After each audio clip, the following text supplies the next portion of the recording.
करो चित्रों।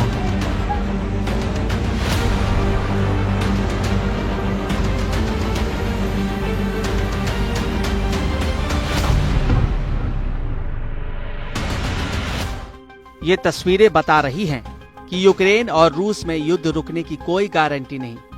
ये तस्वीरें बता रही हैं कि न जेलेंस्की पीछे हटेंगे न पुतिन के हमले रुकेंगे। ये तस्वीरें बता रही हैं यूक्रेन का युद्ध चलता रहेगा, कीव, खार्किव चलते रहेंगे। दुनिया इसी तरह विश्व युद्ध के ठेर पर बैठी रहेगी। मंगलवार को जेलेंस्की ने मॉस्को पर दागे 337 ड्रोन, 3 लोगों की जान चली गई, 18 लोग घायल हो गए। पुतिन को सीधे चैलेंज किया। कुछ ही घंटों के अंदर पुतिन ने जवाब दिया। कीव और खार्किव पर ताबड़तोड़ हमले कर 133 ड्रोन के हमले हुए, 1 की मौत, 5 घायल। यानी मंगलवार को ही ऐलान हो गया कि यूक्रेन और रूस के बीच सीज फायर नहीं, डबल फायर होगा। जब यूक्रेन और रूस एक दूसरे पर हमला कर रहे थे, तब सऊदी अरब में अमेरिका और यूक्रेन के अधिकारियों के बीच हुआ एक बड़ा फैसला जिसकी उम्मीद ट्रंप को भी नहीं थी, और पूरा यूरोप भी इस फैसले से चौंक गया। जेलेंस्की 30 दिन का सीज फायर करने पर राजी हो गए हैं। 30 दिन का सीज फायर यानी ना एटम बम फटेगा, न ड्रोन गिरेंगे, न मिसाइल से हमले होंगे।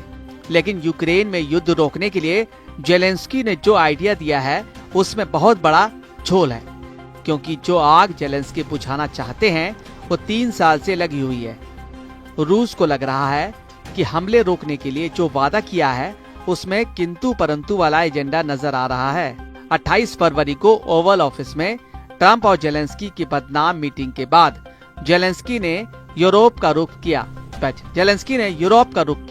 और लंदन जाकर पूरे यूरोप को बताया कि वो जंग लड़ना चाहते हैं, उन्हें मदद की जरूरत है। और अब 11 तारीख को ऐसा क्या हुआ कि जेलेंस्की ने 30 वाले सीज फायर का ऑफर दे दिया। युद्ध रोकने के लिए जेलेंस्की जो डील चाहते हैं उसमें अमेरिका की तरफ से अजीबोगरीब फैसला लिया गया। सीज फायर के बदले अमेरिका ने जेलेंस्की को तोहफा दिया और कहा कि वो यूक्रेन को हथियार सप्लाई शुरू कर देगा और रूस को लेकर इंटेलिजेंस भी देना शुरू कर देगा। यानी सीज फायर के बदले जेलेंस्की को बम भी मिलेंगे और रूस की खुफिया जानकारी भी मिलेगी।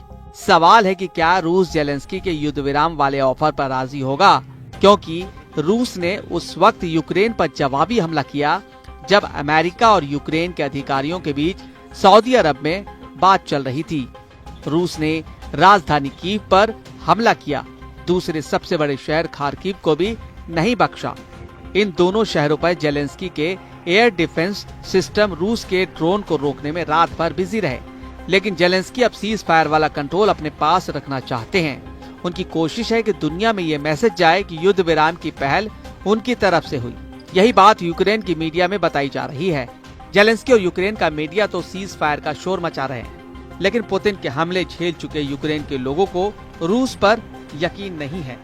पुतिन की फोर्स डॉनबास पर हावी है, खार्किव और ओदेसा में हमले हो रहे हैं।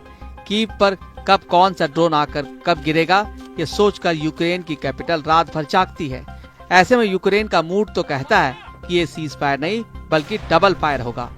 यूक्रेन के लोग जानते हैं कि जो युद्ध 3 साल से चल रहा है वो 3 दिन में नहीं रुक सकता, जबकि ट्रंप उसे 3 घंटे में रोकना चाहते हैं। ट्रंप के दबाव की वजह से जेलेंस्की की तरफ से सीज फायर वाली पेशकश तो हुई, लेकिन यूक्रेन की जमीन पर बमबारी अब भी जारी है। जंग बिल्कुल भी धीमी नहीं हुई है। ये तस्वीरें बता रही हैं कि सीज फायर वाला झुंझुना पुतिन को थमाना आसान नहीं होगा। ऐसा तब है जब ट्रंप ने अपने सबसे भरोसेमंद लोगों को सीज फायर की जिम्मेदारी दी है।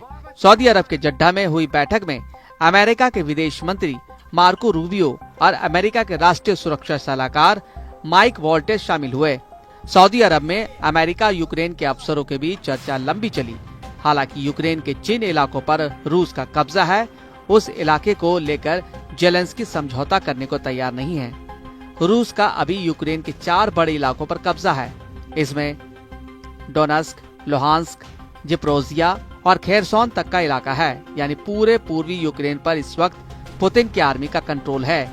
यह यूक्रेन का करीब 20% हिस्सा है जिसे पुतिन छोड़ने के लिए राजी नहीं होंगे।